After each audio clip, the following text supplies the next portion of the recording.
dois primeiros episódios de Demolidor Renascido tivemos referências ao Muse, várias referências na Times Square, né, ao musical Rogers, ao Luke Cage, teve Homem-Formiga, as luvas do Dex fazendo uma referência ao seu alter ego nos quadrinhos, né, que é o Mercenário, o Fisk comendo omelete, que ele comia lá na série da Netflix, a tatuagem do Justiceiro no final, o tiro que o Fisk tomou no olho da Maya Lopes, a sobrinha do Ben Urich, né, que o Rei do Crime matou na primeira temporada do Demolidor.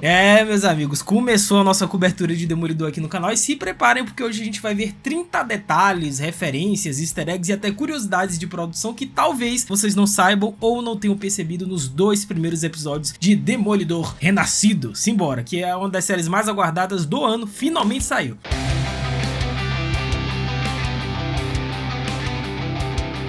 Hello my friends, Geek na voz, e pra mim a referência mais genial desses dois primeiros episódios de Demolidor Renascido é o Muse, cara, que vai ser talvez o grande vilão dessa primeira temporada. Afinal, um mural anti-Fisk está sendo pintado no final do primeiro episódio, né? E este mural está sendo pintado pelo artista super vilão conhecido como Muse, que também odiava o Fisk nos quadrinhos e que vai aparecer na série do Demolidor, tá? Provavelmente o Muse ele será o grande vilão da temporada e deve aparecer a partir do terceiro episódio. Só que nos quadrinhos o verdadeiro nome do Muse ele nunca sequer foi revelado, o que só mostra que realmente é uma figura muito misteriosa e assustadora, cara. É bizarro esse cara. Só que as obras de artes do Muse vão desde simples grafites na rua, né, como a gente viu na série, até grandes peças compostas de sangue, órgãos e corpos de suas vítimas. E diante da ascensão de Wilson Fisk ao poder como prefeito de Nova York e ao estabelecimento das leis anti-vigilantes, o Muse nos quadrinhos escapou da prisão e continuou seu trabalho. E isso envolveu pintar enormes peças de grafite mostrando apoio a vários vigilantes, mas o Fisk apenas usou isso para impulsionar ainda mais a sua agenda. E se realmente essa primeira temporada de Demolidor Born Again seguir o que a gente viu passo a passo nos quadrinhos em relação ao vilão Muse, se não tiver nenhuma alteração, possa ser que esse cara, o Muse, ele seja o grande responsável pela união de Matt Murdock e o Wilson Fisk. Vocês têm noção disso? Outro detalhe sensacional nessa primeira temporada, que vem também dos quadrinhos, e é uma referência meio que dupla, tá? É a Kristen, cara. Quem pegou essa aí? Afinal, após a morte do melhor amigo e parceiro do Matt, né, que era o Fog Nelson, nos momentos iniciais da série, cortamos para um ano depois. Então Matt Murdock agora tem um novo escritório de advocacia com uma advogada chamada Kristen McDuffie. E essa é uma referência direta aos quadrinhos, né? Porque nos quadrinhos os criadores Mark Waid e Paulo Rivera apresentaram o McDuffie, né, em sua série do Demolidor de 2011. Ela era promotora assistente que eventualmente namorou com Matt Murdock e sempre suspeitou que ele era secretamente o Demolidor. E por um tempo a Kristen e o Matt montaram seu próprio escritório de advocacia em São Francisco. E esse lance de São Francisco se conecta com outra referência dessa primeira temporada do Demolidor, que é com a Karen Page, que ela agora tá morando também em São Francisco. Afinal, embora Karen ela tenha voltado para o julgamento e a sentença do Dex, é revelado que ela deixou Nova York e se mudou para São Francisco, sendo que nos quadrinhos, como eu disse, o Demolidor passou breves períodos morando em São Francisco. E enquanto o discurso de ano novo do Wilson Fisk, né, o novo prefeito de Nova York, está sendo veiculado na Times Square, é possível a gente ver vários easter eggs e várias referências a outros personagens da Marvel, incluindo um pôster de Rogers, o musical, um anúncio do clube de jazz Harlem Paradise do Luke Cage e um pôster promovendo a Fundação PIN, né, que é a empresa da Hope que realiza pesquisas com partículas PIN. E simplesmente durante um dos discursos do Wilson Fisk na televisão, mano, ele fez uma enxurrada de referências nesse momento e sobrou até pro Homem-Aranha. Afinal, ele disse: não precisamos de um vigilante armado que usa uma caveira no peito ou um homem que se veste com roupa de aranha ou um cara que usa chifres de diabo pra nos salvar. Mano, ele simplesmente fez uma referência, né,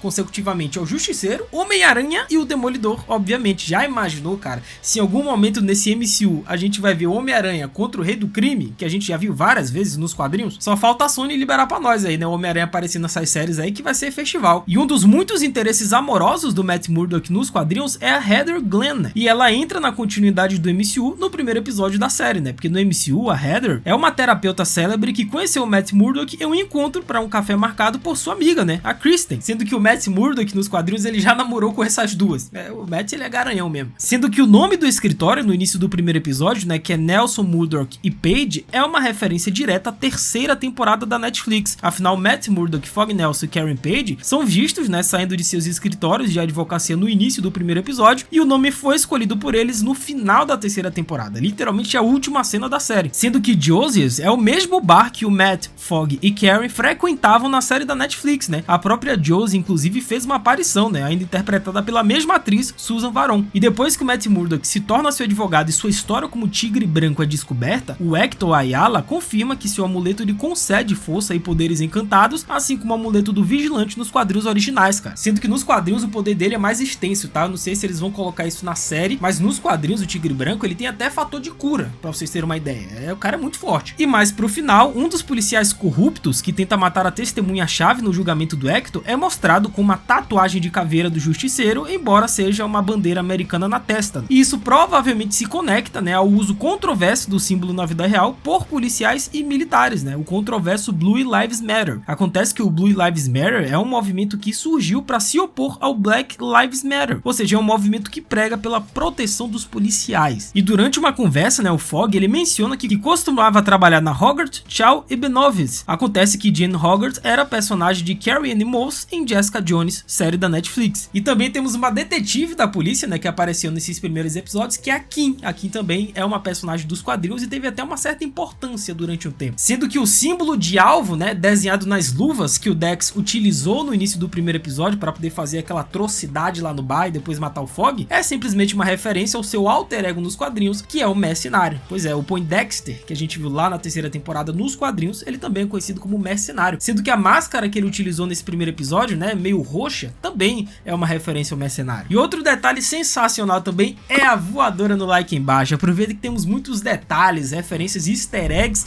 para comentar desses dois primeiros episódios de Demolidor. Deixa a voadora, cara, se inscreve no canal, ativa o sininho, segue o Geek lá no Insta, tá? Vou estar trocando uma ideia com vocês sobre Demolidor. Tô postando conteúdos adicionais no meu Insta, além da nossa cobertura completa aqui no YouTube. Então faz tudo isso para não perder os próximos vídeos, velho. Nice.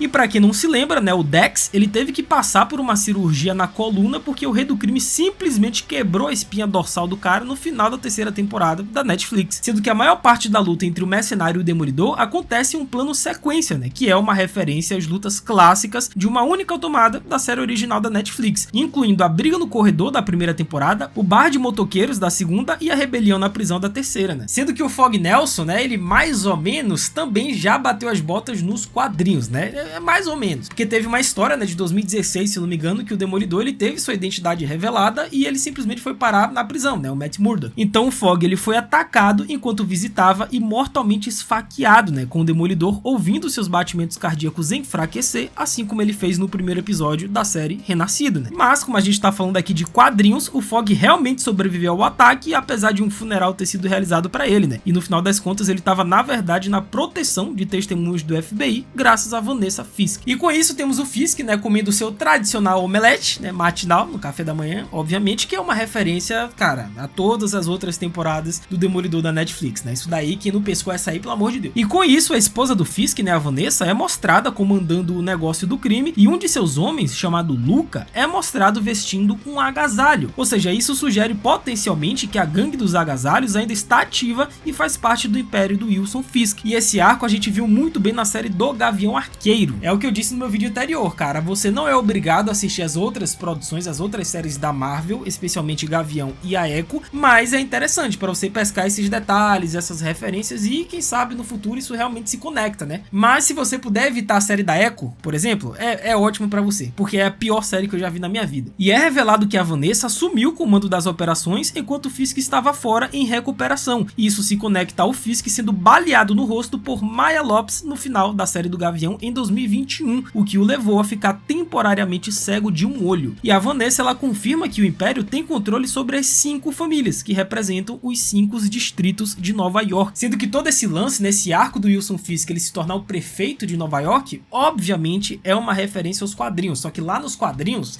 a parada é mais hardcore. Afinal, essa referência, né, da série é um desenvolvimento relativamente recente nos quadrinhos do Demolidor, né, porque em 2017 o Wilson Fisk ele concorreu pela primeira vez para prefeito de Nova York, prometendo restaurar a ordem após um ataque da Hydra. Então ele venceu, embora a Marvel tenha revelado mais tarde que ele manipulou a eleição, né? É por isso que eu digo, tá? Fiquem de olho no Wilson Fisk com esse negócio dele ser prefeito de Nova York, tá? Ele tem intenções por trás, vão por mim. E ele até fez de Matt Murdock o seu vice-prefeito, cara. Pois é, o Demolidor foi vice-prefeito do Rei do Crime nos quadrinhos, mas quando o encontro de Fisk com organizações criminosas é descoberto, ele perde sua posição de prefeito e eventualmente ele a recupera, né? Mas não antes de lutar contra o Demolidor nas ruas. causando uma humilhação pública para si mesmo, né? E durante seu tempo como prefeito, né, nos quadrinhos, ele proibiu todas as atividades de vigilantes, algo que ele também está fazendo agora na série Demolidor Renascido. E simplesmente ninguém mais, ninguém menos do que o Luke Cage sucedeu o cargo do Wilson Fisk como prefeito nos quadrinhos, cara. Será que o Luke Cage vai aparecer nessa série do Demolidor? Tá sumidão, hein, Luke Cage. E durante o seu debate para prefeito na série, o Fisk, ele menciona que foi vítima de violência de justiceiros, né? Quando a Maya o atacou no final da primeira temporada do Gavião. E o Fisk, ele conta ao Mudrock que certa vez ele tentou ser o mentor de alguém, o que foi o mais perto que ele chegou de uma família, né? E essa é uma referência à sua história com a Maya Lopes, né? A quem ele via como sua sobrinha. E é o que eu disse, muito dessa história, desse arco, né, do olho do Fisk, que ele ficou cego, da Maya Lopes e tal, a gente viu lá na fatídica e horrorosa, que eu não gosto nem de mencionar, série da Echo, que é disparada a pior série da Marvel, velho. Nossa, como é ruim, hein? E durante a conversa com o Matt Murdock, né, o rei do crime, disse que cumpriu a promessa que ele fez ao Matt e disse que não teve envolvimento na morte do Fog Nelson, né? Acontece que essa é uma referência ao final da terceira temporada do Demolidor lá da Netflix, né? Quando os dois fizeram esse acordo de que um não iria mais influenciar na vida do outro ou fazer ameaça aos entes queridos. Afinal, o rei do crime havia prometido, né, ao Matt Murdock, no final da terceira temporada, que ele não iria mais atrás do Fog ou da Karen, caso contrário, o Matt ameaçaria jogar a culpa pelo assassinato do agente do FBI Nadine na Vanessa. E com isso a gente tem uma jovem jornalista, né, com o nome de Bibi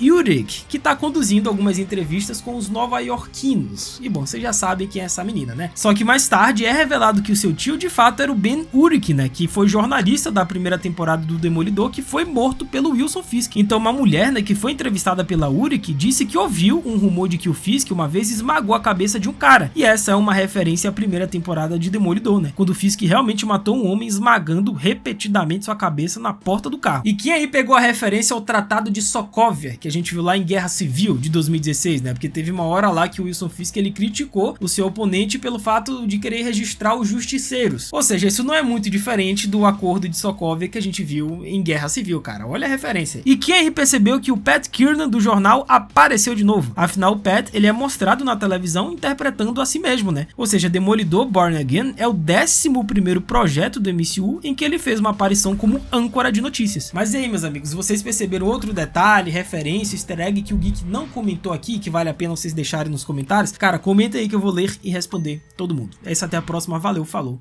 e fui!